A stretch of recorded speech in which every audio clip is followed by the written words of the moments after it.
ચંદનજી, ફરી એકવાર આપે પીએમને પત્ર લખી ઓબીસી સમાજ માટે ન્યાયની માંગ કરી છે અનામત મામલે. શું છે આ સમગ્ર પત્રનો વિષય?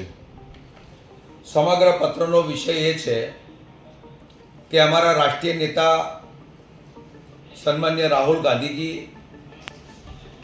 કેટલાય સમયથી મેમ્બર ઓફ પાર્લામેન્ટમાં જાતિ ગણનાનો મુદ્દો ઉઠાવ્યો છે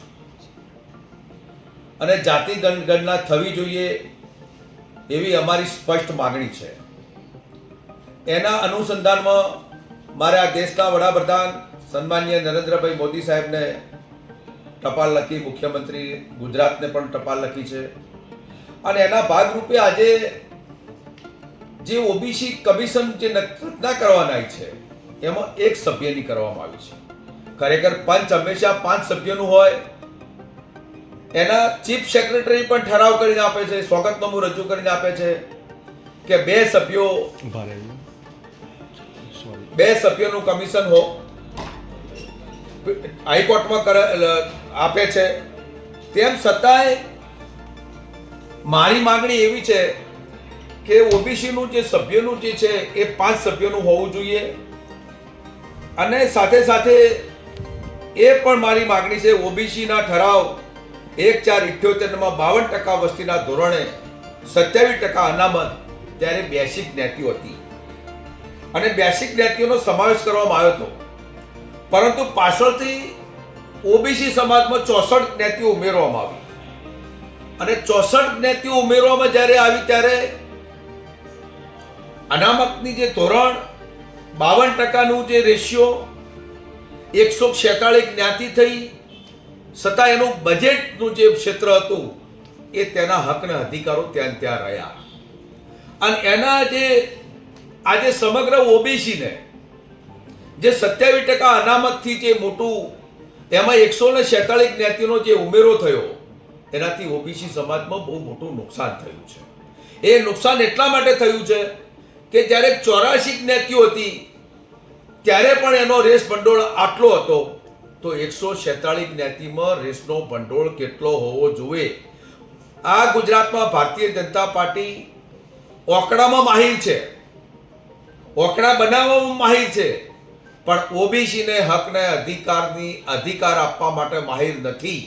ક્યાંક ઓકડાની લડાઈમાં, ક્યાંક કેલ્ક્યુલેટરની લડાઈમાં અને ક્યાંક ભારતીય જનતા પાર્ટી ઓબીસીના મતે ચૂંટાય છે, ઓબીસીના મત લે છે. 156 થી બાકીના વધારા લઈ ગયા. આજે આટલી સ્પષ્ટ બહુમતી, એમાં કોઈ પણ સીટ કે ક્ષેત્ર એવું નહીં હોય જ્યાં ઓબીસીના મત ના હોય.